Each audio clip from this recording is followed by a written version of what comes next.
ॐ प्रकृतिं स्वामवष्टभ्य विसृजामि पुनः पुनः भूतग्राममिमं कृत्स्नम् अवशं प्रकृतेर्वशात्। प्रकृतिं स्वाम, उस अपनी प्रकृति को। अब जैसे हमने पहले कहा कि ये इसको सांख्य सिद्धांत के अनुसार जो ब्रह्म से एक पृथक इसका अस्तित्व है, ऐसा सत्व रजस तमात्मिका प्रकृति मानने पर वो अवष्टभ्य इत्यादि जो वेद सिद्धांत के विपरीत फिर उस असंग ब्रह्म का उस प्रकृति के साथ फिर कोई ना कोई संबंध मानना पड़ेगा। उसके विपरीत वैदिक जो सिद्धांत है उसके अनुसार प्रकृतिम यानी अपना ही जो ब्रह्म का ही जो स्वभाव है, स्वरूप है, उसमें ही ये अनंत शक्तिमत्व उसका जो है उसको अवष्टभ्य विसृजामि पुनः पुनः, फिर में विसृज विविधम सर्गः विसर्गः। तो ऐसा ये विविध जो सृष्टि जो है मैं करता हूँ। भूतग्रामम, ग्रामम समुदायम, ये पूरा जो प्राणियों का जो समुदाय है, तो यहाँ पर अभी सभी योनि विशेष का भी ग्रहण किया जा सकता है। योनि विशेष में जो जीव है उनका भी ग्रहण किया जा सकता है। जो समय समय पे उस योनि में उत्पन्न होते हैं उनका भी ग्रहण किया जा सकता है। कृत्स्नम अवशम प्रकृतेर्वशात्। अब ये अवशम प्रकृतेर्वशात् इसको हम उस भूतग्रामम पे घटा सकते हैं कि ये जो भूतग्राम जो है वो अवशम है, प्रकृति के वश है, स्वभाव के वश है। परमात्मा जिसका प्रकरण अभी यहाँ पर चल रहा है, तो वो अवशम प्रकृतेर्वशात् तो हो नहीं सकता। तो ये जो भूतग्राम है वो अवशम है, वो अपने प्रकृति के वश है, अपने ही स्वभाव के वश है। इसीलिए अथवा उस परमात्मा के प्रकृति के वश है, परमात्मा के जो नियम है उसके वश है। कर्म कर्मफल जो एक षडरम चक्रम है, राग द्वेष से पाप पुण्य होते हैं, पाप पुण्यों के अनुष्ठान से फिर सुख दुख की प्राप्ति होती है, और फिर उस सुख दुख के अनुभव से फिर राग द्वेष जो है वो बलवान हो जाते हैं। इस प्रकार से ये षडरम चक्रम अनिशम आवर्तते। और जब तक उसको श्रद्धा के द्वारा आगे जैसे बता रहे हैं उस उपायों के द्वारा इस चक्र से इसको छिन्न करके, इसको भेद करके जब तक नहीं आगे जाता तब तक इसमें अनंत काल तक भी इसी में घूमता रहता है। तो इस परमात्मा का इसको लेप नहीं होता, इस आत्मा को इसका लेप नहीं होता। ये बड़ा आश्चर्य है इसमें, और इसीलिए उस आत्मा के शरण जाना चाहिए। न च मान्तानि कर्माणि निबध्नन्ति धनंजय उदासीनवदासीनम असक्तं तेषु कर्मसु। हे धनंजय, गीता के श्लोकों में दो प्रकार की विधा देखी गई है। एक तो जहाँ पर धनंजय आदि पद आते हैं, परस्पर संबोधन जहाँ दिखता है, वो एक ऐतिहासिक परिप्रेक्ष्य में संवाद के रूप में वो वाक्य दिखाई देते हैं। जब इन पदों से रहित कुछ वाक्य जो अन्य जो श्लोक है, वो श्लोक संभवतः प्राचीनतर शास्त्र जैसे कि वेद से भी कई बार इसमें साक्षात ऋचाओं को ही उद्धृत किया गया, और ऐसा ही भाष्यकार ने भी क्वचित कहा है। उससे ये ज्ञात होता है कि इसमें एक प्राचीनतर परंपराओं के श्लोक भी है और एक उन्हीं की पुनरुक्ति करते हुए भी कई बार, अथवा कुछ सामयिक बात कहते हुए संवादात्मक श्लोक भी है। तो नचमांतानि कर्माणि निबध्नन्ति धनंजय, तो धनंजय शब्द आने से इसमें कृष्ण रूप से यदि इस बात को कहा जाए तो मुझे वो कर्म जो है वो नहीं बांधते। क्यों? क्योंकि उदासीन वदासीनम असक्तं तेषु कर्मसु, तो मैं उदासीनवत, मैं उसमें आसीनम, उदासीनम कहते हैं जैसे उठ करके जो बैठा हुआ है, अर्थात जैसे नदी में पानी बह रहा है और आप तट पे बैठे हैं तो आपको उस पानी का स्पर्श नहीं हो रहा है, पानी के नजदीक बैठे हैं फिर भी आप पानी से आप स्पर्श रहित है। तो इसी प्रकार से इस कर्मों का ये जो प्रवाह चल रहा है उसमें ये आत्मा जो है वो यहाँ पर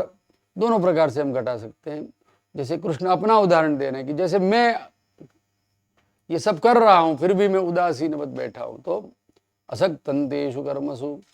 अथवा ये आत्मबुद्धि से यदि इस श्लोक को माने तो ये आत्मा को, पुरुष को, इस ये जो उसी के जो ये प्रकृति के जो उसकी अपनी ही निहित शक्ति के द्वारा ये जो सारे कर्म प्रवृत्त हो रहे हैं उसमें भी ये आत्मा जो हो वैसा ही पूर्णमदः पूर्णमिदं पूर्णात् पूर्णमुदच्यते पूर्णस्य पूर्णमादाय पूर्णमेवावशिष्यते,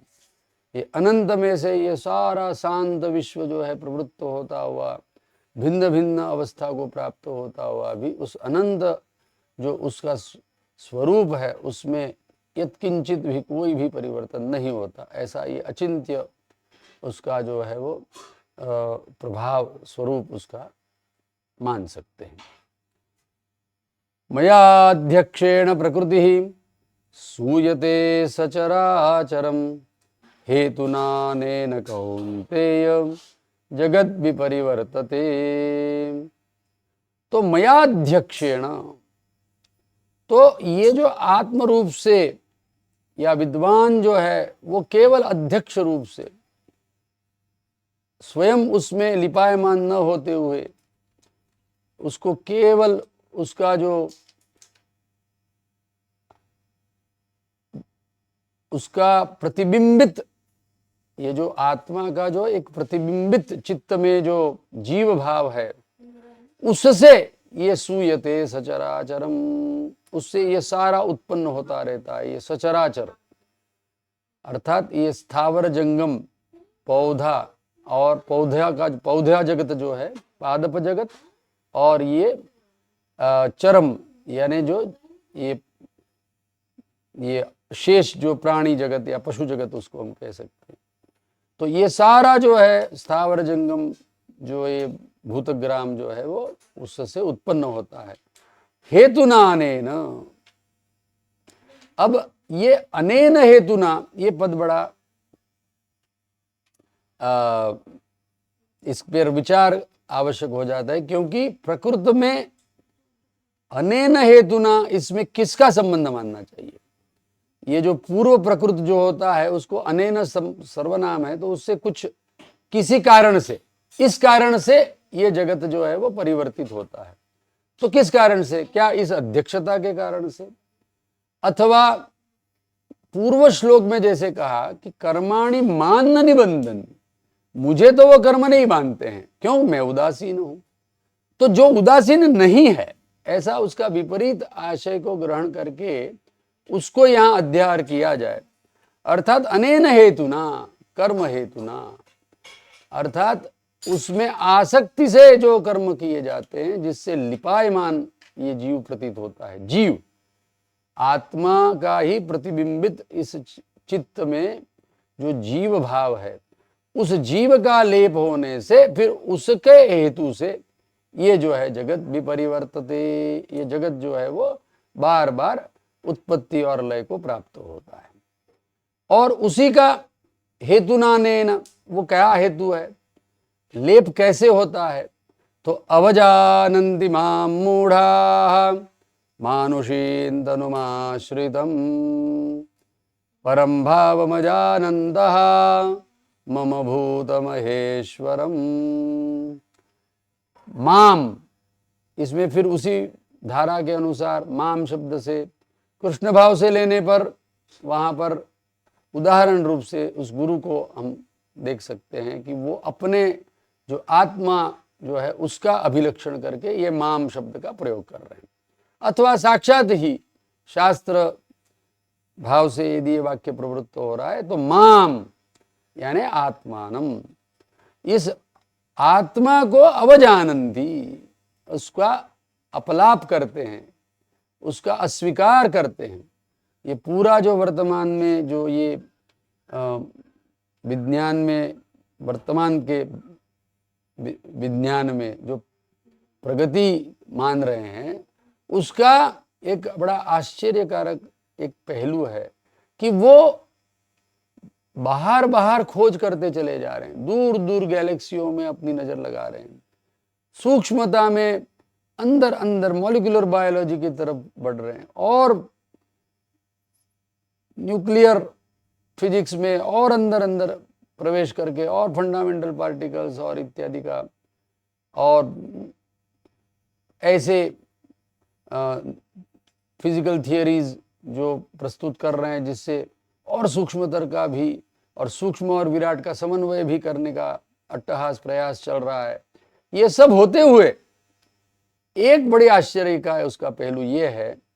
कि ये जो आर्टिफिशियल इंटेलिजेंस इत्यादि की जो दौड़ है उसमें यही विचार है इसके पीछे कि ये जो चैतन्य है जो मनुष्य रूप में परिणत होकर के एक विशिष्ट बुद्धिमत्ता से युक्त जो प्रतीत होता है, तो कहीं ना कहीं ऐसा हम प्रयत्न कर रहे हैं कि इसको हम ही बना ले, हम ही इस चैतन्य को बना ले, अर्थात ये चैतन्य जो है वो बना ही हुआ है, अर्थात ये चैतन्य जो है केवल शरीर भाव ही है। शरीर अर्थात एक रचना, परमाणुओं की एक विशिष्ट रचना, तो इन परमाणुओं के कणों की जो ये विशिष्ट रचना है, उस विशिष्ट रचना से कोई ऐसा ये एक क्रिया आरंभ हो जाती है जिसको हम चेतना कह रहे हैं। ऐसा ये जो पहलू है वर्तमान की जो बोध का, वो इसमें अच्छी तरह से प्रतिबिंबित हो रहा है। अवजानन्ति मां मूढ़ा मानुषीं तनुमाश्रितम्, इस मनुष्य तनु में जहां पर कर्माधिकार है उसमें भी अपने आप को ये कर्म और विद्या का जो जहां अधिकार प्राप्त है, जहां पर मनुष्य भोगापवर्गार्थं दृश्यम, तो नाना प्रकार के उत्तम कर्मों का अनुष्ठान करके चिरकाल के सुख का उपभोग कर सकता है, अथवा तत्वज्ञान जो अन्वीक्ष की विद्या है उनका आश्रय करके वो अपने आप को जान करके इससे, इस संबंध से मुक्त हो सकता है, जो ये जन्म मृत्यु का चक्र है इसको छेद सकता है। तो वो वैसा न करके परम भावमजानन्तः, तो ये जो भूतात्म शरीर है इससे जो परे जो शारीर आत्मा, तस्यैव शारीर आत्मा, ऐसा बार बार कह करके जो ये अन्नमय प्राणमय मनोमय विज्ञानमय आनंदमय, इस प्रकार से ये जो पंचधा स्थित है उस आनंदमय आत्मा को न जान करके मम भूत महेश्वरम, उससे फिर क्या होता है, मोघाशा मोघ कर्माणः मोघ ज्ञानाभिचेतसः राक्षसीमासुरीं चैव प्रकृतिं मोहिनीं श्रिताः मोघाशाः, फिर उनकी आशाएं जो है वो मोघम, मोघम यानी व्यर्थम, जिसकी उत्पत्ति ही व्यर्थ है, अर्थात जिन आशाओं की कभी पूर्ति ही नहीं हो सकती, ऐसी आशाओं को लेकर के मोघ कर्माणः, और फिर उसी प्रकार से जो निरर्थक कर्म है, चेष्टाएं हैं, उनमें लगे हुए। मोघ ज्ञानाम, और उनकी जो जानकारियां हैं, ये जानते हैं, वो जानते हैं, सब आत्म व्यतिरिक्त अनात्म पदार्थों में ही जिनकी परांगमुख प्रज्ञा है, जिसकी वेद में उपनिषद प्रकरण में घोर निंदा की है। परांजिखानि व्यतृणत स्वयं भूस तस्मात् परांग पश्यति नान्तरात्मन, इस प्रकार से उनको भटके हुए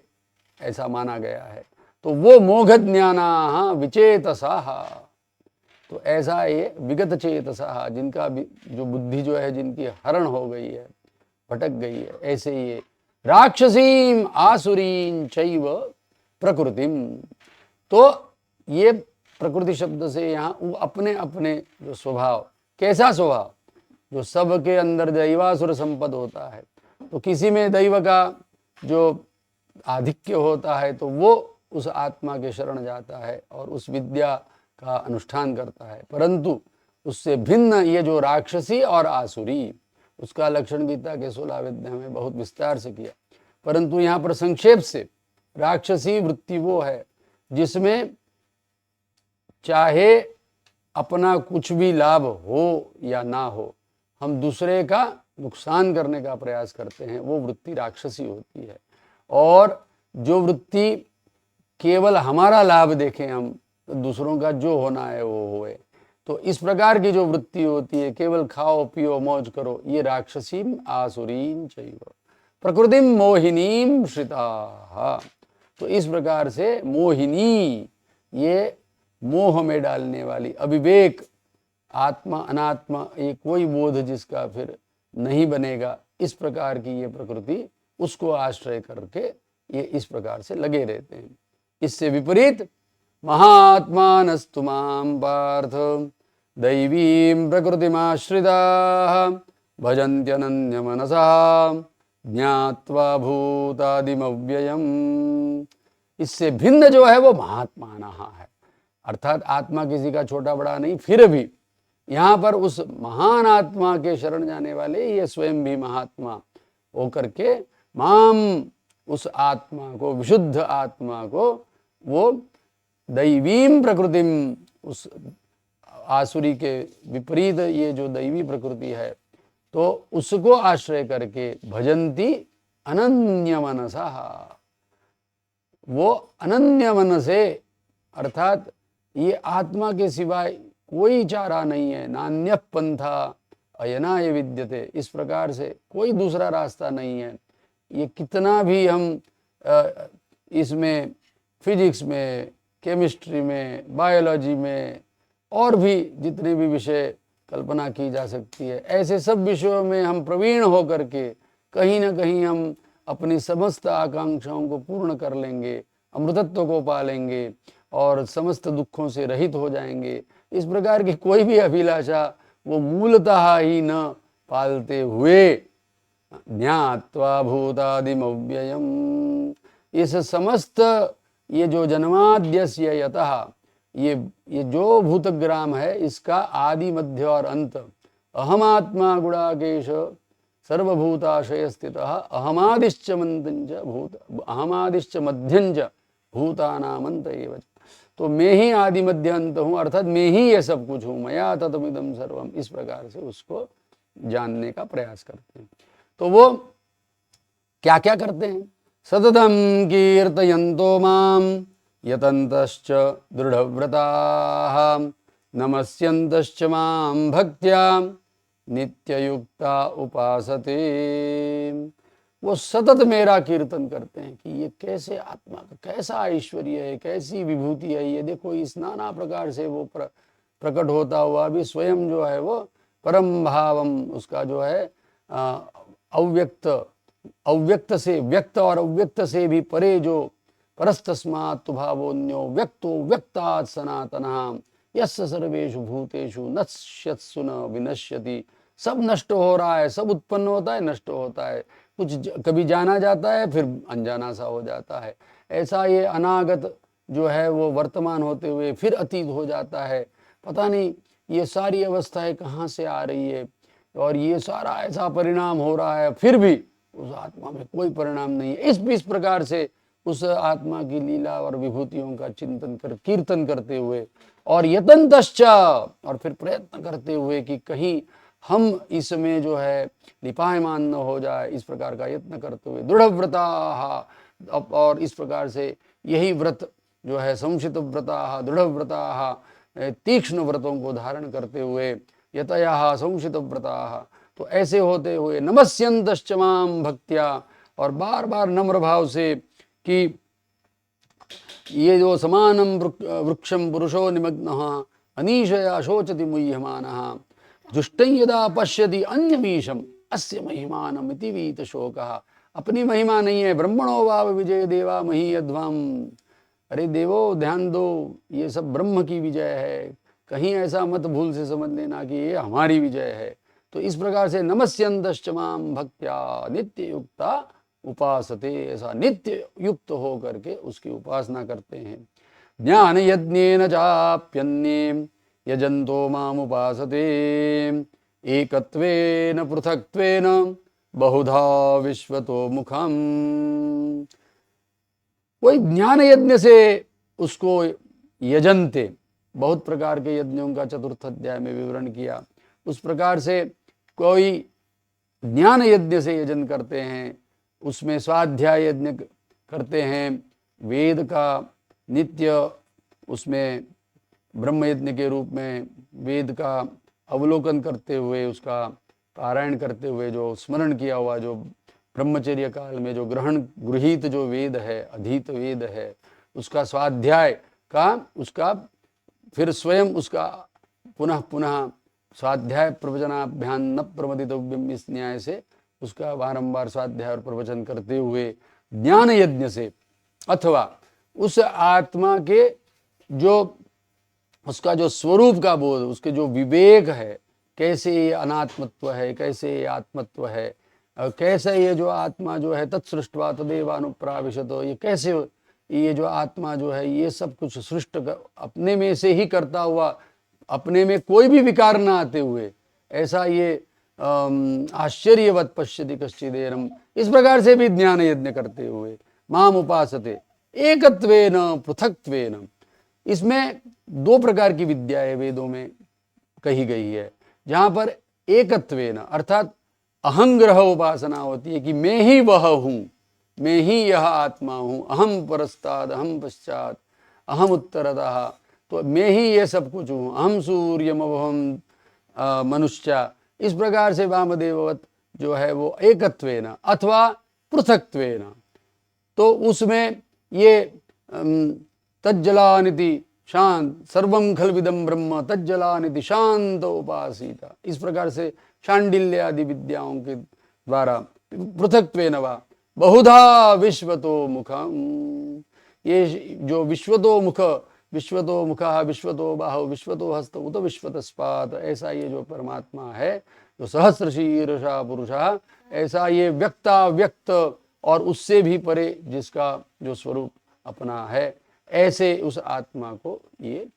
निरंतर वो भजते रहते हैं। अहंक्रतुरहं यज्ञः, उसका ये विभूति संक्षेप से यहाँ पर बता रहे हैं, 10वें अध्याय में और भी इसका विस्तार करेंगे। तो इस पर अहंक्रतुरहं यज्ञः स्वधाहमहमौषधं मंत्रोहमहमेवाज्यम अहमग्निरहं हुतम। जो यज्ञों का जो अभी जो एक ज्ञान यज्ञ न कहने से वो यज्ञों का स्मरण हो आया, उसमें जो देव यज्ञ है अर्थात द्रव्य के द्वारा जो अमुञ्यजा, तो ऐसा अग्निम सोमम मित्रम वरुणम प्रजापतिम, इस प्रकार से जो नाना प्रकार के देव भाव में उस परमात्मा को मान करके फिर नाना प्रकार के जो द्रव्य यहाँ पर जो ये हविहि पदार्थ जो ग्राम्य आरण्य जो है, उन सब के द्वारा उनको हम वापिस जो है विसर्ग कर्म संहिता, तो उसका त्याग करते हैं अग्नि के माध्यम से। तो उसका समग्र वो ब्रह्मार्पणम ब्रह्मवि, वो सब कुछ मैं ही हूँ, ये विभूति यहाँ पर प्रकट कर रहे हैं कि अहं क्रतुः अहं यज्ञ। क्रतु और यज्ञ में थोड़ा सा सूक्ष्म भेद ऐसा मानते हैं कि जो यूप युक्त जो यज्ञ होते हैं उनको क्रतु ऐसा भी कहते हैं। तो जो अर्थात सोमयाग आदि जो वो क्रतु कहेंगे, उसमें एकाह भी होते हैं अग्निष्टोम आदि, और फिर उसमें अहीन होते हैं, 2 दिन 3 दिन ऐसे अनुष्ठान होता है उसमें सोम का। और भी उससे दीर्घकालीन फिर यज्ञ होते हैं, जैसे द्वादशाह होता है, उससे भी अधिक फिर जाकर के सत्र याग होते हैं, जिसमें 1 वर्ष का, 3 वर्ष का, और फिर सारस्वत सत्र आदि जैसे कर्म होते हैं जो 12 वर्ष से भी अधिक अवधि जिसमें लग जाता है। तो ऐसे सारे ये क्रतु हुआ है अहं यज्ञ। और उससे फिर जो है जो दर्श पूर्णमास आदि जो सौत्रामणि पर्यंत बहुत सारे और जो यज्ञ है, तो वो सब स्वधाहमहम औषधम। तो ये देव यज्ञ, और इसी प्रकार से जहाँ पितर ही देवता रूप है ऐसे पितृयज्ञ होते हैं, उसमें स्वधा कार्य करते हैं, तो वो भी औषधम। और ये जो औषध शब्द से दवा नहीं समझना है, औषध शब्द से ये जो ये जितने भी अन्नात्मक जो गेहूं और व्रीहि आदि जो भी होते हैं, जो फल दे करके जो समाप्त हो जाते हैं, उनको औषधि कहते हैं। तो औषधि वनस्पति इस प्रकार से पादप वर्ग का मोटा मोटा विभाग होता है, पेरेनियल और जो फल दे करके समाप्त हो जाती है ऐसी वार्षिक। तो मंत्रोहमहमेवाज्यम। और फिर इतना ही नहीं, ये प्रक्रिया, ये द्रव्य, और उसमें जो प्रयुक्त और एक महत्व का वाक रूप से जो ऋक यजुस्साम रूप से जो मंत्र विभाग होता है, वो भी मैं ही हूँ। मैं ही अहम यजुः अहम ऋक, ये सारी ऋक यजुस्साम मैं ही हूँ। तो ये मंत्रोहम अहम एवाज्यम, ये जो पशुआदि से लभ्य जो गाय से जो लब्ध दूध से जो आज्य होता है, घी होता है, वो भी अहम अग्निरहम हुतम। तो वो अग्नि भी मैं ही हूँ, जिस आयतन में ये द्रव्य का प्रक्षेप होकर के फिर वो आहुति जो है सूक्ष्म रूप में फिर द्युलोक में आदित्य में संगृहित होती है, उसका संस्कार होता है, जिस कर्मों से फिर पुनः स्वर्ग आदि लोक की प्राप्ति होती है। तो वो अग्नि भी मैं ही हूँ, अहम हुतम। और उसमें आहुति रूप से भी प्रदत्त जो भी द्रव्य है वो भी मैं ही हूँ। इस प्रकार से ये पूरा जो यज्ञ का जो स्वरूप था उसको ब्रह्मार्पणम ब्रह्म फिर ऐसा वहाँ कहा था, उसी को यहाँ पर शब्दांतर में कहा कि अहंकृतुरहम यज्ञ स्वधाहम औषधम मंत्रोहम अहमेवाज्यम अहम अग्निरहम हुतम। इस प्रकार से भी वो उपासना की जा सकती है। पिताहमस्य जगतः माता धाता पितामहः वेद्यं पवित्रमोंकारः ऋक्साम यजुरेव च। पिताहम अस्य जगतः, मैं इस जगत का पिता हूँ, अहम बीज प्रदः पिता। और माता, माता भी मैं ही हूँ, अहम योनि, तो ये महद योनि जो है वो भी मैं ही हूँ। धाता, उसको धारण करने वाला भी मैं ही हूँ। पितामह, प्रजापति के रूप से प्रजापति, प्रजापति से इंद्र, इंद्र से ये सारी प्रजा, तो ये मानव्य वही प्रजा, उस दृष्टि से ये पितामह रूप से भी मैं ही हूँ। वेद्यम पवित्रम ओंकारः, तो ये इन तीनों पद से एक पदार्थ माने तो ओंकार रूपी जो पवित्रम है, वेद्यम है, तस्य वाचकः प्रणवः, उस परमात्मा का एक विशिष्ट नाम है जो बिना शास्त्र के बिल्कुल किसी भी प्रकार से जिसका अवगम नहीं किया जा सकता। जो लोग ऐसा मानते हैं कि ये सब आत्मविद्या जो है वो केवल मनुष्य की प्रतिभा से उत्पन्न है, तो उनको अवश्य ही ये प्रश्न पड़ेगा कि यदि मान भी ले कि किसी को केवल अपना परिवेश देखते हुए अपने जन्म के बाद सामान्य जीवन व्यतीत करते हुए अचानक से ही किसी को आत्म अभिमुखता हो गई और उससे फिर वो उसने आत्म साक्षात्कार कर दिया, जैसा कि कोई मानते हैं कि तथागत सुगत बुद्ध को हुआ करके, अर्थात वो ऐसा इसमें भूल जाते हैं कि वो कश्यप आदि पूर्व सांख्याचार्यों से उन्होंने विद्या ग्रहण की थी। उस उपदेश आदि को भूल करके वो लोग ऐसा सोचते हैं कि बिना ही मानो किसी उपदेश के कोई इस आत्म विद्या को प्राप्त कर ले, उसमें वेद आदि की क्या आवश्यकता है। तो उसके लिए ये बड़ा एक इस खाई को पार करना बड़ा कठिन हो जाएगा कि फिर ओम इस प्रकार के किसी विशिष्ट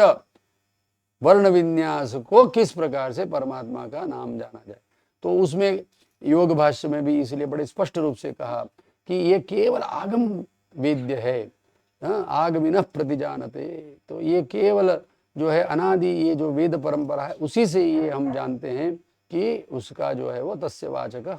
प्रणवः। तो ये ओंकार जो है वो उस आत्मा का एक विशिष्ट नामाभिधान है। ओमिति ब्रह्मा ओमिति सर्वम। तो इस प्रकार से ये ओंकार को, और इसीलिए फिर इस प्राणांतम ओंकारम अधीत ऐसा करके समस्त विद्याओं का शेषभूत इस ओंकार को माना जाता है। और चाहे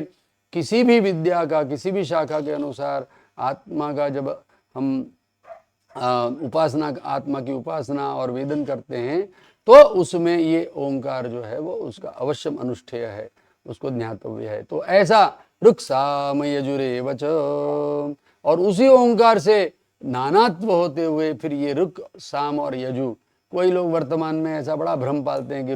ऋग्वेद पहले था यजुर्वेद बाद में आया। उन सब लोगों को इन प्रकार के वाक्य जो है वो विद्यमान है, उन सबको उनको ध्यान देना चाहिए कि ऐसा वस्तुतः ये आप उनका प्रलाप है, परंपरा को न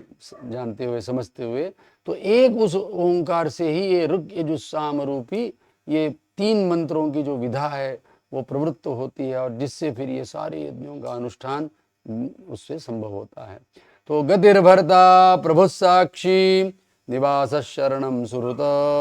प्रभव प्रलय स्थानम निधानम बीजमव्ययम। गति ही इसकी,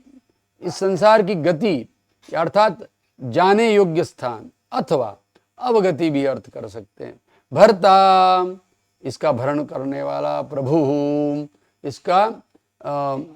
एक प्रकार से शासक और इसमें नियंता, साक्षी इसका उदासीन तटस्थ, और सारे जितना भी ये हम ज्ञान इंद्रियों का जो व्यापार है वो अंततोगत्वा उससे मन से संयोग होता हुआ उसमें एक जो बुद्धि उत्पन्न होती है, तो वो किसके लिए है? तो स्वार्थम, किसके लिए है ये? इस प्रकार का जब हम अन्वेषण करते हैं तो वो फिर उस परमात्मा की तरफ हमको ले जाती है साक्षित्वेन। तो वो ऐसा उस असाक्षिकम, परंतु बड़े आश्चर्य की बात है कि जिस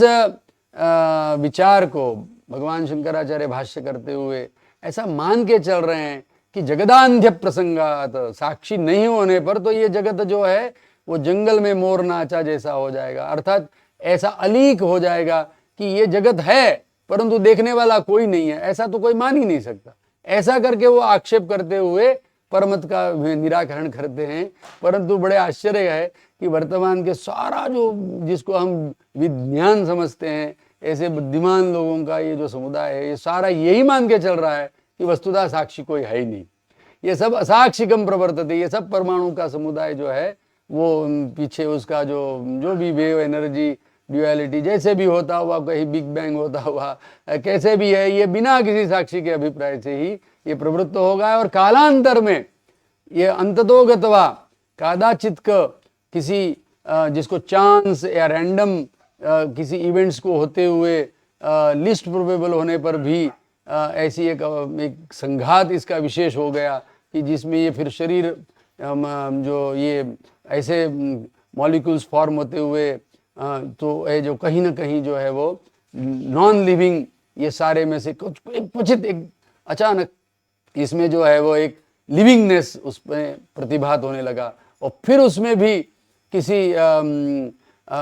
अपने आप होते हुए, ये अपने आप नाम का एक बड़ा पहेली है कि वो ऐसा होते हुए इसमें ये जो मनुष्य आदि का योनियों का आविर्भाव हुआ, फिर उसमें ये नाना प्रकार के हम और आप जैसे मनुष्य उसमें प्रवेश, अपने आप को मैं मनुष्य हूँ ऐसा मानते हुए फिर उसमें अपने आप को अपलाप करने के लिए फिर तैयार हो जाते हैं कि मैं हूँ ही नहीं। तो इस प्रकार से ये असाक्षिकम जो है ये मानने वाले लोगों के लिए ये साक्षी जो है वस्तुतः ये परमात्मा, उसको वो साक्षी है सर्वत्र, सभी हृदय सर्वभूत हृदय स्थितः। तो अहम सर्वभूतानां हृदयेशे अर्जुन तिष्ठति। तो ये सब प्राणियों के हृदय में, सब प्राणियों के स्वरूप में, सब प्राणियों के जहाँ भी चेतन प्रतीत हो रहा है, तो इसीलिए हृदयादेव प्रमितः। तो विशेष रूप से मनुष्य भाव को लेकर के ये दशांगुलम जो हृदयम है, वहाँ पर ये परमात्मा की उपलब्धि होती है, इसलिए उसको विशेष रूप से कहा जाता है। तो साक्षी निवास शरणम सुहृत निवासः, ये सारे प्राणी जिसमें एक प्रकार से बस रहे हैं, तो इस प्रकार से ईशावास्यमिदं सर्वम, तो ये सारा जगत के लिए वासभूत जो है, वासनात् वासुदेव से, इसलिए उसको वासुदेव भी कहते हैं। और ये शरणम, ये शरणम यानी जैसे बारिश में हम किसी छाया में, बस स्टैंड में जैसे प्रवेश करते हैं तो उसको शरणम कहेंगे। तो इस प्रकार से जहाँ पर इन समस्त ये संसार के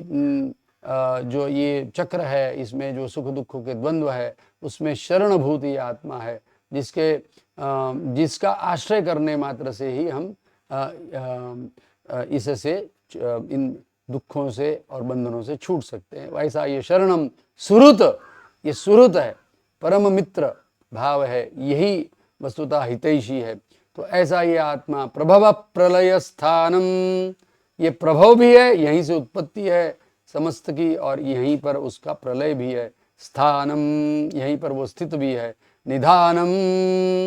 शब्दांतर से अनेक प्रकार के शब्दों से उसी बात को कह रहे हैं कि यही सब कुछ है। निधानम बीजम अव्ययम, कर्म भी इसी में सब सुरक्षित है, इसी में सबके, नहीं तो यदि हमें को याद करना पड़ेगा कि हमने क्या किया और उसी का फल हमको ही ले देने की जिम्मेवारी हो, तो ऐसा संभव नहीं है। तो निधानम बीजम अव्ययम, तो ये जब सब प्रलय आदि अवस्था में, मृत्यु के पश्चात भी ये सब कुछ किस अवस्था में, अव्यक्त अवस्था में चला जाता है, फिर से उसमें से प्रकट होता है, उस बीज भाव की तरह भी ये परमात्मा ही है। तो ऐसा ये स्वयं अव्यय होता हुआ भी इसी में से ये सारा व्ययशील संसार जो है वो प्रवृत्त होता है। तपाम्यहमहं वर्षम, और भी इसी प्रकार से विभूति गिन रहे हैं, जिससे भी हमारी बुद्धि में ये लगे कि अरे ये देखो, ये देखो बड़ा अद्भुत हो रहा है, तो ध्यान देना कि वो सब परमात्मा ही है जो उसके कारण से ये सब कुछ हो रहा है। तो तपाम्यहमहं वर्षम निगृह्णाम्युत्सृजामि च अमृतं चैव मृत्युश्च सदसच्चाहम् अर्जुन,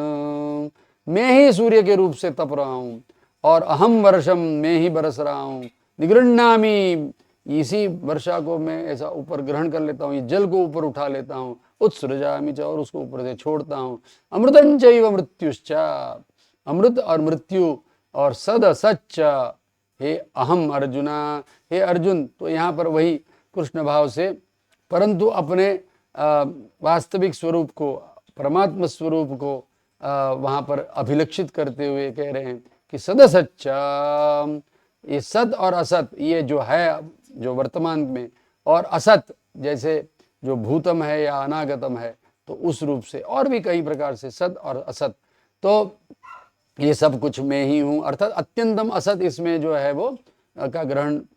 नहीं करके इस प्रकार से व्यक्त का ग्रहण कर सकते हैं। तो एक और विशिष्ट श्लोक है जो कि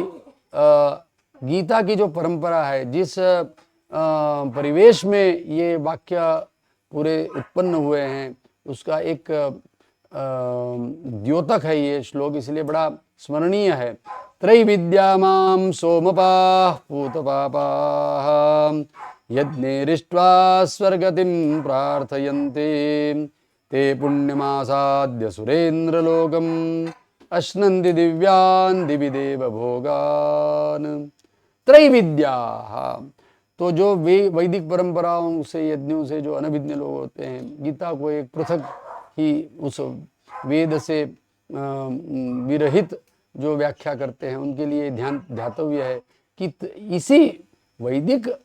वाङ्मय का ही अंगभूत और उसी का ये एक रूप से उसका ही एक एपिटोम जिसको कहते हैं, उत्तम उसका जो जिससे कि ये सारा शास्त्र जो है कृतार्थ हो जाता है, इस प्रकार का ये ग्रंथ है। तो उसमें कह रहे हैं त्रैविद्या माम सोमपाहा पूतपापाहा। तो सोम याग करने से जो अपने आप को पवित्र कर लेते हैं, जो ऋग यजुस्साम से जो अग्निष्टोम आदि जो संपन्न होता है। तो कई लोग सोचते हैं कि ये सब क्लिष्ट यज्ञ जो है ये सब बाई है, इसका कोई आवश्यकता नहीं है, इन सब का कोई प्रसंग नहीं था, और ये ऐसा ही किसी ने इसको जो है अपने स्वमनीषया कल्पित है। तो उस सब का यहाँ पर निराकरण है कि नहीं, ये अपने कार्य में बिल्कुल सक्षम है। ये यज्ञों का अनुष्ठान जो है वो अपनी जगह पे विशिष्ट अधिकारी के लिए उसकी समस्त अभिलाषाओं को पूर्ण करने वाला है। और अधिकारी विशेष जब उसी यज्ञों में जब उसका योग करता हुआ जब आगे बढ़ता है, तभी उसमें आत्मविद्या में प्रवृत्ति होती है। यह जन्मनि वा परस पूर्वस्मिन् वा, जिसका ये यज्ञ दान तप का अनुष्ठान जिसका हुआ है, उसी को जो है वे तमेतम वेदानुवचनेन विविदिशन्ति यज्ञेन दानेन तपसा अनाशकेन, ऐसी उस आत्मवेदन के प्रति प्रवृत्ति होती है। तो वो त्रैविद्या माम सोमपाहा पूतपापाहा यज्ञैरिष्ट्वा स्वर्गतिम प्रार्थयन्ते। तो वो जो भोगाधिकार जिनका अभी समाप्त नहीं हुआ, जिनकी भोगा लालसा जिनकी समाप्त नहीं हुई, तो इस प्रकार से जो अधिकारी है कर्म, तो वो कर्मों में अधिकारी होते हुए यज्ञ से फिर वो यजन करके स्वर्गति को प्रार्थना करते हैं। फिर उनका क्या होता है, वो पुण्यमासाद्य सुरेंद्र लोकम, तो वो फिर उस देवलोक को परंतु पितृभाव से प्राप्त होते हुए, पितृयान से जाते हुए फिर अश्नन्ति दिव्यान दिव्य देव भोगान, तो वहां पर उस दिव्य भोगों को परवश होकर के उसको वो भोगते हैं, और अवधि समाप्त होने पर उनका पुनरागमन होता है। बस यही इसमें एक अवश्यम अपरिहार्य इसमें दोष है। तो उसी को कहते हैं ते तम भुक्त्वा स्वर्गलोकम विशालम क्षीणे पुण्ये मर्त्यलोकम विशन्ति एवं त्रयी धर्मम अनुप्रपन्नाः गतागतं काम कामा लभन्ते। तो फिर वहां पर उस विशाल स्वर्गलोक को, अर्थात यहाँ पर जो यत्किंचित जो मनुष्य जीवन की जो अवधि है शतायु पर परिमित, तो वो शतवर्ष परिमित जो अवधि है उसमें जो यत्किंचित जो कर्मानुष्ठान होता है उससे अनेक गुणा अधिक लंबे काल तक वो उस स्वर्ग को उपभोग करते हुए क्षीणे पुण्ये मर्त्यलोकम विशन्ति, जब वहां पर उस पुण्य का जब क्षय हो जाता है तो वो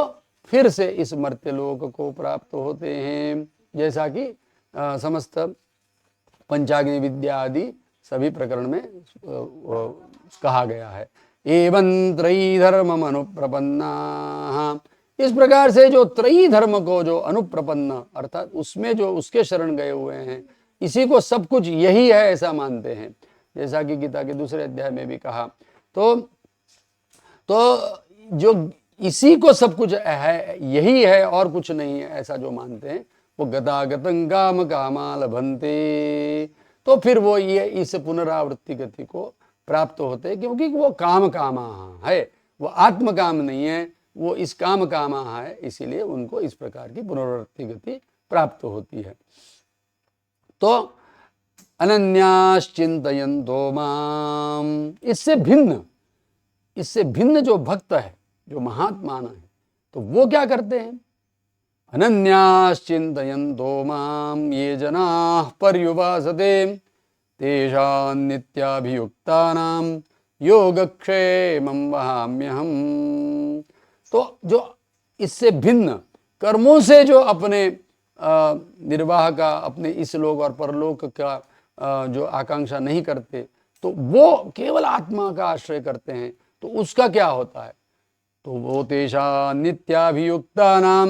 वो चूंकि नित्य ही मेरे में लगे रहते हैं, तो उनका जो योग और क्षेम, अप्राप्ति की जो प्राप्ति है वो योग, और जो प्राप्त है उसका रक्षण जो क्षेम, ये दोनों ही ऐसा योग क्षेम उसका जो है वहाम्यहम्, LIC की तरह नहीं, LIC का वृद्ध वाक्य उन्होंने अच्छा है, उन्होंने योग क्षेमम वहाम्यहम् ऐसा कह करके किसी ने सुझाया होगा कि मानो कि ये हम ही प्रोविडेंस है, ईश्वर की क्या आवश्यकता है, हम ही आपकी देखभाल कर लेंगे, आपके बच्चे वगैरह और ये सब नहीं देखेंगे, कोई बात नहीं, आपका पैसा हम ही लेकर के आप ही का जो है थोड़ा थोड़ा आपका भरण पोषण कर देंगे, ऐसा कह के वो योगक्षेमम वहाम्यहम्, ऐसा उनका वाक्य है। परंतु वस्तुतः प्रोविडेंस परमात्मा है। जो कर्मों का आश्रय छोड़ करके जो केवल आत्मा विद्या का आश्रय करते हैं उनका भी योगक्षेम होता है, उसमें संदेह नहीं करना चाहिए, क्योंकि योगक्षेमम वहाम्यहम् ऐसा करके ये आश्वासन है। तो ये प्यन्य देवता भक्ता यजन्ते श्रद्धयान्विताः तेऽपि मामेव कौन्तेय यजन्त्य विधिपूर्वकम्। जो अन्य देवता, हाँ, कोई देव देवत्य होता है, कोई पितृदेवत्य होता है, अमुम यजा, इसको भजो, उसको भजो, उसको प्रसन्न करो, ऐसा करके जो अन्य अन्य देवताओं को, यहाँ पर ध्यान देना, यहाँ पर किसी अवैदिक देवताओं का कोई अभी परिग्रह नहीं करना चाहिए। अर्थात बहुत से मनुष्य कल्पित देवताओं का सर्वत्र ही संसार में बहुत प्रचलन वर्तमान में दिखाई देता है। तो ऐसे पाखंडों का यहाँ प्रसंग नहीं है। यहाँ पर वेद में ही कहे हुए जो अग्निशोम,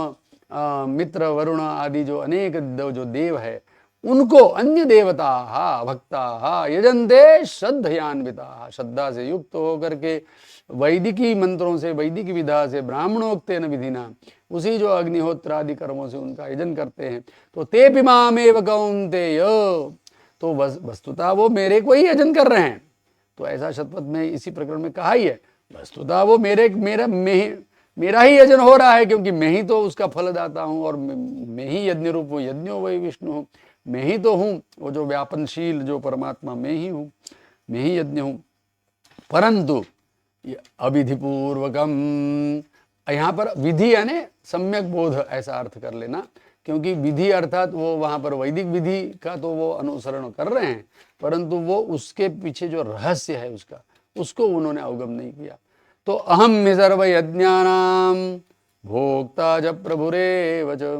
न तु माम अभिजानन्ति तत्त्वेनातश्च्यवन्ति ते। तो यही वो बात है कि मैं ही चूंकि सब यज्ञों का भोक्ता और प्रभु मैं ही हूं, न तु माम अभिजानन्ति, परंतु वो मुझे, मेरे अभिमुख होकर के मुझे नहीं जानते हैं। तो वो औपनिषदम पुरुषम, तो उस औपनिषद पुरुष को नहीं जानते, इसीलिए तत्वेन नहीं जानते, इसीलिए अतश्च्यवन्ति ते, इसीलिए वो फिर बार बार उस कर्म का फल वो क्षीण होते ही फिर वापस नीचे आ जाते हैं। यान्ति देवव्रता देवान् पितॄन् यान्ति पितृव्रताः भूतानि यान्ति भूतेज्याः यान्ति मद्याजिनोऽपि माम् आत्मयाजी श्रेयानुत देवयाजी, ऐसा करके वेद में प्रश्न उठाया है। उसी बात को कह रहे हैं कि ये जो अन्योसौ अन्योहम अस्मि, ये देव अन्य है और मैं अन्य हूं, इस प्रकार से यदि जो यजन करेगा तो उसका फल जो है वो अल्प हो जाता है। जैसे कोई बैंक में पैसा रखता है तो बैंक क्या है, ब्याज सहित पैसा वापस कर देगी।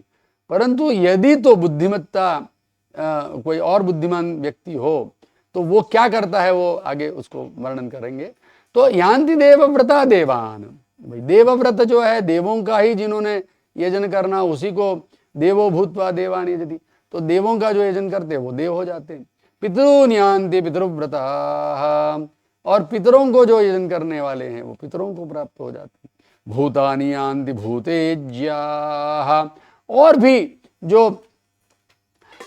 पितर शब्द से भी केवल गत पुरुषों का स्मरण नहीं है, वो उसमें नित्यत्व है उस पितरों का, पिता पितामह प्रपितामह, और उसके वस्तुतः वो अग्निश्वात्तादि पितरों से वो एकत्व उनका होता है। परंतु उससे भिन्न जो ये भूतानी, जो ये अन्य अन्य जो यक्षराक्षस आदि का जो अनेक प्रकार से वो भी वैदिक विधि ही उसका भी उपलब्ध है, तो उनका जो ग्रहण करते हैं, उनके लिए जो भूतेज्याः, उनका जो यजन करते हैं, तो उसमें अभिचार आदि कर्मों का अनुष्ठान करते हैं, वशीकरण आदि का प्रयोग करते हैं, तो उसमें वो जो है वो यत्तु कृष्ण वदे कस्मिन् कार्ये सक्तम हेतुकम, ऐसे मन बिल्कुल ही मर्त्य भाव से उसमें आत्म चैतन्य की दृष्टि उसमें बिल्कुल ही नहीं। स्वर्ग आदि भी गति के लिए देह व्यतिरिक्त आत्मा का अस्तित्व आवश्यक होता है, वैसा भी जिसका नहीं रहता वो भूतेज्या यान्ति, तो वो क्या होगा, उसका वही स्थावर आदि जन्म को वो प्राप्त हो जाते हैं। तो इस प्रकार से जो वैदिक ही होते हुए भी इस प्रकार के जो देह बुद्धि जिनकी घोर होती है, असुरिया नाम ते लोका अंधेन तमसा वृताः तांस्ते प्रेत्याभिगच्छन्ति, तो इस प्रकार से वो मृत्यु को प्राप्त होकर के भी वो इसी प्रकार के फिर योनियों को प्राप्त हो जाते हैं। तो यान्ति मद्याजिनोऽपि मां, परंतु इन सब से भिन्न ये जो सांख्य प्रक्रिया के अनुसार ये जो सत्व रज तम की ये जो त्रिविध गति जो वर्णन की, उससे व्यतिरिक्त ये जो ये निर्गुण अर्थात ये गुणातीत और ऐसा ये जो तुरीय जो आत्मा है, उसी को आत्मयाजी श्रेयान, तो आत्मभाव से यजन भी कर रहे हैं तो आत्मभाव से, कर्मों का अनुष्ठान भी कर रहे हैं, योग कर रहे हैं तो भी आत्मभाव से, तो ऐसा करके जो आत्मयाजी है, समग्र का एकत्व का जो उपासन कर रहे हैं, तो ऐसे ये परिपूर्ण परमात्मा का उपासन करने वाले यान्ति मद्याजिनोऽपि मां, तो जैसा गीता में बार बार इसको कहने ही वाले हैं, इस अध्याय के अंत में भी कहने वाले हैं, तो वो जो जिसको भजता है वो उसी को प्राप्त हो रहा है। तो यान्ति मद्याजिनोऽपि मां पत्रं पुष्पं फलं तोयं यो मे भक्त्या प्रयच्छति तदहं भक्त्युपहृतम् अश्नामि प्रयतात्मनः। पत्रं पुष्पं फलं तोयं, तो इस प्रकार से वानप्रस्थादि में होते हुए जो आतिथ्य आदि सत्कार के लिए पत्रम पुष्पम फलम तोयम, या फिर अपने अधिकार के अनुसार जो यज्ञादि में भी ऐसे अत्यल्प द्रव्य का जो प्रयोग कर रहे हैं, उसके लिए कृष्यादि से ग्राम्य अन्न की भी अपेक्षा नहीं कर रहे हैं, ऐसे ये जो भक्त है तो वो तदहम भक्त्युपहृतम अश्नामि प्रयतात्मनः, प्रयतात्मनः, तो ऐसा वो अत्यंत पवित्र शुद्ध जिनका शुचिर्भूत जो है, तो ऐसे जो भक्त है तो इनका मैं सब भक्त्युपहृतम, उन्होंने जो भक्ति से जो आरूत है वो सब मैं ग्रहण करता हूँ। यत् करोषि यदश्नासि यज्जुहोषि ददासि यत् तपस्यसि कौन्तेय तत्कुरुष्व मदर्पणम, तो जो कुछ भी अंततो गत्वा कई न्याय इसको कह सकते हैं कि क्या इससे, ये सब कहने से क्या, यत् करोषि यदश्नासि, जो तू करता है, जो तू खाता है, यज्जुहोषि, जो तू होम करता है, यद ददासी, जो तू देता है, यत् तपस्यसि, जो तू तप करता है, हे कौन्तेय तत्कुरुष्व मदर्पणम, वो मेरे अर्पण कर। नारायणाय परस्मै समर्पयामि विहितम अविहितम वा, अर्थात यहाँ पर जो साक्षात विधान जिसका नहीं है, विरुद्धम नहीं, अविहितम अर्थात जैसे हम लौकिक जो अशनादि करते हैं वो भी, उसको भी आप परमात्मा के अर्पण कर सकते हैं। तो यत् करोषि यदश्नासि यज्जुहोषि ददासि यत् तपस्यसि कौन्तेय तत्कुरुष्व मदर्पणम। शुभाशुभफलैरेवं मोक्षसे कर्मबन्धनैः संन्यासयोगयुक्तात्मा विमुक्तो मामुपैष्यसि। तो इस प्रकार से जो सदैव योग का अनुष्ठान करेगा, मदर्पणम यही योग है, कर्म ईश्वर के प्रदत्त सामर्थ्य से कर रहे हैं, ईश्वर के लिए कर रहे हैं, ईश्वर ही उसका भोक्ता है। इस प्रकार से जो यही जो योग बुद्धि है, इसका आश्रय करने से क्या होगा, वो त्याग, न तो संन्यासिनां क्वचित, तो अनिष्टमिष्टम मिष्टंज त्रिविधं कर्मण फलम भवत्यत्यागिनां प्रेत्य न तो संन्यासिनां क्वचित। तो वो ये जो अनिष्टमिष्ट जो फल होता है, शुभाशुभ बाह्य कर्म जो भी होते हैं उसका शुभाशुभ फल होता है, उसमें निग्रह अनुग्रह होता ही है। जब भी हम लोग जो भी देह यात्रा हम धारण करते हैं तो उससे शुभाशुभ का अनुष्ठान हमसे हो ही जाता है, तो उस सब उसका फिर फल भी अवश्यंभावी है। तो उस सब से, उस अवश्यंभावी जो कर्म बंधन है, उससे इस योग से, योग कर्म सुकौशलम, कर्म में योग ही कौशलम है, वही एक रक्षा करने वाला है, तो उससे फिर वो छूट जाता। संन्यास योग युक्ता आत्मा विमुक्तो माम उपहिष्यसि। तो उस फिर त्याग से, उस जो कर्म फल का हमने जो त्याग किया, उस त्याग बल से संन्यास योग युक्त आत्मा फिर उससे इन सब कर्म फलों से विमुक्त होते हुए माम उपैष्यसि, वो मुझ परमात्मा को प्राप्त होगा। समोहम सर्वभूतेषु न मे द्वेष्योऽस्ति न प्रियः ये भजन्ति तु मां भक्त्या मयि ते तेषु चाप्यहम्। तो अंततो गत्वा सिद्धांत को फिर से दोहराते हुए कि वस्तुतः मैं सम हूं सब भूतों में, न कोई मेरा द्वेष्य है न कोई मेरा प्रिय है, पर फिर भी ये भजन्ति तु मां भक्त्या, जो मुझे जैसे भजन करते हैं, मयि ते तेषु चाप्यहम्, तो मयि ते वो मेरे में है सभी मेरे में, परंतु स्वीकार ही नहीं कर रहे ना। तेषु चाप्यहम्, और उनमें भी नहीं। इस प्रकार से सर्वत्र भी होता हुआ ये परमात्मा जो है भक्त्या आविर्भवति, भक्ति से आविर्भूत होता है, भक्ति से वो लभ्य है। तो ये अनन्य भक्ति से ये लभ्य जो परमात्मा है, उसी को आगे सर्व जन परिग्रह करने के लिए एक इसका अनुग्रह बुद्धि से आगे कह रहे हैं।